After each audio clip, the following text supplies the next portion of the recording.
नमस्कार, स्वागत है आपका होराइजन हिंद के नए शो दावेदार पे। दावेदार में हम आपको मिलवाते हैं नए चेहरों से, नए नेताओं से, फ्रेश एयर से। निगम चुनाव है पूरे प्रदेश भर में, उसी परिपाटी में अजमेर के नए चेहरे, नए तो नहीं कहेंगे, संदीप जी कोई नया चेहरा नहीं है, लोगों के बीच में आते जाते हैं। अच्छी व्यावसायिक पृष्ठभूमि है और अच्छी सामाजिक पृष्ठभूमि है संदीप जी की। आइए मिलते हैं संदीप तंवर से। इनकी दावेदारी है वार्ड 69 से। संदीप जी, आपका बहुत बहुत स्वागत है। आपका भी बहुत बहुत धन्यवाद, आपने अपने चैनल पे मुझे जगह दी।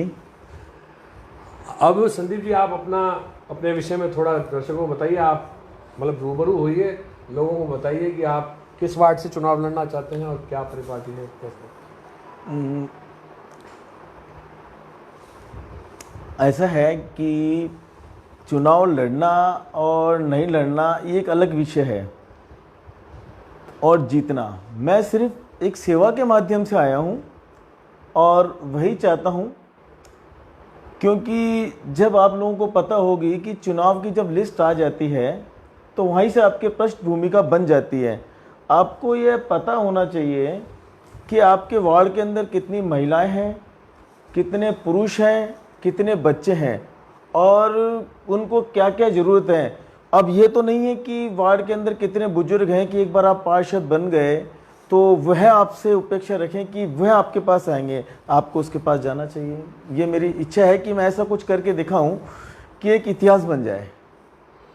आपके वार्ड में मूलतः जो आपका क्षेत्र है, कार्य क्षेत्र है, वो क्या है, थोड़ा डिस्क्रिप्शन बताइए। और वहाँ की क्या प्रमुख समस्या आपको अभी तक लग रहा है जो सॉल्व नहीं हो पाई? बिल्कुल, वहाँ की जो समस्या ये है कि सबसे पहली तो ये है कि वहाँ पर जो जिसे कहते हैं शहर का एक हृदय स्थली परकोटा जो है, ये परकोटे के अंदर छोटी छोटी गलियों के अंदर बड़ी बड़ी होटलें बन चुकी हैं।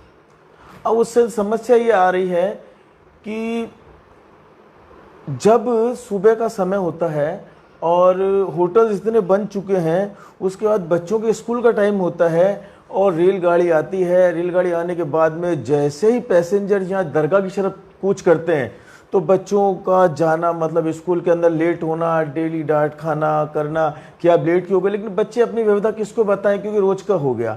तो एक तो चीज़ है कि इसकी पूर्ण रूप से व्यवस्था नहीं हो पा रही कि वहाँ पर वन वे की बहुत बड़ी समस्या है।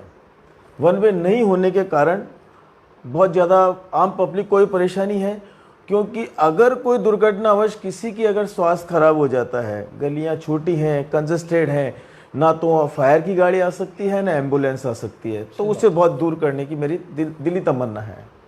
अब वन वे का तो संदीप जी ऐसा है, अभी कुछ टाइम पहले वन वे प्रशासन ने किया भी था, तो व्यापारी वर्ग को उससे बड़ा वो थी, लेकिन फिर भी एक बहुत अच्छी सोच है ये। मतलब लेकिन ये कैसे आप मतलब व्यापारियों को समझाइश करके करेंगे? नहीं, कैसे ऐसे आपका नजरिया देखना चाहता हूं। मेरा नजरिया है कि जितना जो एरिया आपका कड़क्का चौक, लक्ष्मी चौक जो कहलाता है, वो जितना कंजस्टेड नहीं है जितना कि पुरानी मंडी क्षेत्र है, वहाँ भी आज व्यवस्था हुई है। व्यापारियों को समझाइश में लेके अगर आपका माल आना है तो आप पिलर्स लगाइए कि इसके अंदर 2 व्हीलर ही आ सके, 4 व्हीलर नहीं आ सके, या उनके गोदाम्स को अलग अलग जगह शिफ्ट करा जाए, जिससे कि उनको लगे कि आम जन में परेशानी भी नहीं हो और उनके व्यापार में भी फर्क आना पड़े, क्योंकि सबको बैठा के ही चीज के समस्या का समाधान निकलेगा। सही बात है। आप कितने शिक्षित हैं संदीप जी? मैंने ग्रेजुएट करवाया। ग्रेजुएशन जी। मतलब एक बहुत अच्छी चीज़ देखने को मिल रही है इस बार चुनाव में। मैं बताऊँ, हम रोज़ लोगों के इंटरव्यू करते हैं और हम लोगों ने जो परिपाटी बना रखी है कि भाई स्टैब्लिश्ड जो लीडर्स हैं, जो पार्षद हैं, उनके अलावा ही नए चेहरों को मौका देना है। तो ये खुशी महसूस होती है बहुत संदीप जी देख के कि हम पिछले दिनों से जितने लोगों के भी इंटरव्यू कर रहे हैं जी, सब लोग शिक्षित हैं, मिनिमम ग्रेजुएट तो है ही है आदमी। तो ये बड़ी अच्छी चीज़ है। राजनीति में एक नया परिदृश्य उभर रहा है जिसमें क्या है, पढ़े लिखे और ऊर्जावान लोग आ रहे हैं आप जैसे। मैं इस चीज़ में आपका क्या विचार है? नंदी जी, आपकी बात सही है, और मैं ये कहना चाहूँगा कि जैसे मैं जब इस क्षेत्र के अंदर मैंने कदम रखा तो मैंने ये सोच के नहीं रखा कि मेरे को यहाँ पर नेतागिरी करनी है। मैं कोई सेवा के हिसाब से हूँ और सेवक ही बन के रहना चाहता हूँ। क्योंकि बहुत लोगों ने कहा कि संदीप जी यार आप व्यापारी वर्ग में भी आते हो, अच्छा व्यापार भी है। तो मैंने कहा अगर सभी लोग ऐसा सोच लेंगे, जिसे कहते हैं कि लोगों की राजनीति गंदी चीज़ है, मैंने कहा भैया गंदगी है तो गंदगी में उतरना पड़ेगा, तो साफ तभी सफाई होगी, ऐसे तो नहीं होगी। तो मैं तो और भी युवाओं को चाहूँगा कि उनको भी आगे आना चाहिए। बिल्कुल, देखिए कितनी अच्छी बात कही है। राजनीति अगर गंदगी है तो उसे साफ करने के लिए लोगों को आगे आना पड़ेगा। उस गंदगी में जीने के लिए खुद को और बाकी पूरी दुनिया को मजबूर नहीं किया जा सकता। बहुत अच्छी सोच है। एक चीज़ और मैं संदीप जी मैं आपकी जानना चाहूँगा, आप युवा हैं, आप आधुनिक युग के मीडिया से हर तरह से प्रभावित हैं, और आज का वोटर वो वोटर नहीं है जो अखबार पढ़ के वोट कर ले जी। या आज का वोटर वो वोटर नहीं है जो सुनी सुनाई पे। आज का वोटर जागरूक है और नेता भी उस हिसाब से जागरूक है। तो आपको ऐसे युग में डिजिटल मीडिया की भूमिका पे आपको क्या लगता है? आपका इसके लिए सामने तो आपके ताज़ा उदाहरण है, जैसा कि आपने देखा होगा बाबा का ढाबा। डिजिटल मीडिया की तो बात ही है कि आज अगर चुनाव होगा तो डिजिटल मीडिया की प्रमुख भूमिका ही उसी की रहेगी, कि वही तय करेगा कि यह जो चुनाव है किस तरफ जाएगा। चलिए, ये थे संदीप तंवर जी। बहुत बहुत शुभकामनाएं संदीप जी, आप ऊर्जावान हैं, हमारी तरफ से बहुत बहुत शुभकामनाएं। मैं पार्टियों से अपील करूंगा कि ऐसे ऊर्जावान लोगों को और नए शहरों को जगह दी जाए।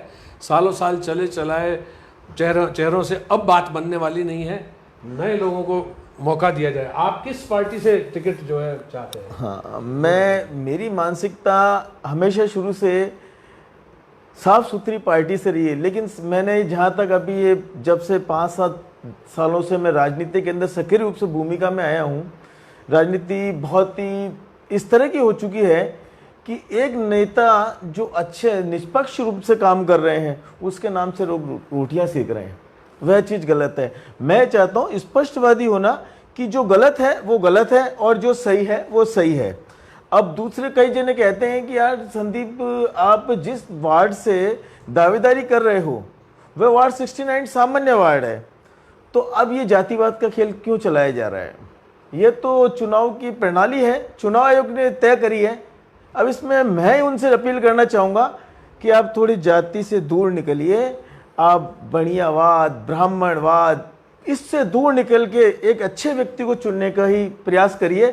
मैं नहीं चाहता हूँ कि मैं अपने आप में अच्छा हूँ, मुझसे भी कई अच्छे हो सकते हैं, लेकिन आप जातिवाद से थोड़ा बाहर निकलिए।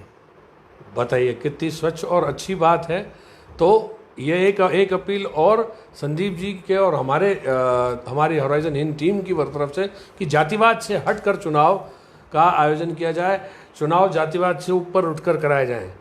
ये कोई देश के चुनाव नहीं है, व्यक्तिगत वार्ड के चुनाव है। ऐसे व्यक्ति को चुनिए ना जो आपके क्षेत्र में पला हो, बड़ा हो, आपकी हर एक मूलभूत सुविधाओं के बारे में जानता हो, उस क्षेत्र के वासियों को क्या जरूरत है, क्या परेशानी है, वो क्या आपसे अपेक्षा रखते हैं, उस चीज को देखना पड़ेगा। और ऐसे व्यक्ति नहीं जो पैराशूट की तरह आए, जिनका व्यापार ही धंधा करना है, तो ये चीज मेरी चीज में बहुत गलत है। आप ऐसे व्यक्ति को चुनिए जो आपसे दिल से जुड़ा हुआ हो, वह आपकी भावनाओं को समझता हो। और ये जरूरी नहीं कि वो नेता बनने के बाद, जैसे मैंने पहले कहा कि अब वो नेताजी हो गए, अब घर पे उनके पास जाना पड़ेगा। नहीं नहीं नहीं, नेता वो जो जनता के पास खुद जाए। ये नहीं सोचे कि आज मैंने कुर्ता पजामा पहन लिया तो मेरे कुर्ते पे दाग नहीं लगना चाहिए, मैं गंदी में उतरना, मुझे उतरना पड़ेगा, सफाई करनी तो करनी पड़ेगी, क्योंकि आपने मुझे नेता नहीं सेवक बनाया है। देखिए कितनी अच्छी चीज़ है, इन्होंने अपनी भावना व्यक्त की है। मैं अपील करूंगा शहर को कि इस तरह के स्वच्छ और स्वच्छंद विचारधारा के लोगों को मौका दें। और फिर कहीं मिलेंगे, फिर मिलते हैं किसी और वार्ड के उभरते चेहरे के साथ। जय श्री कृष्ण।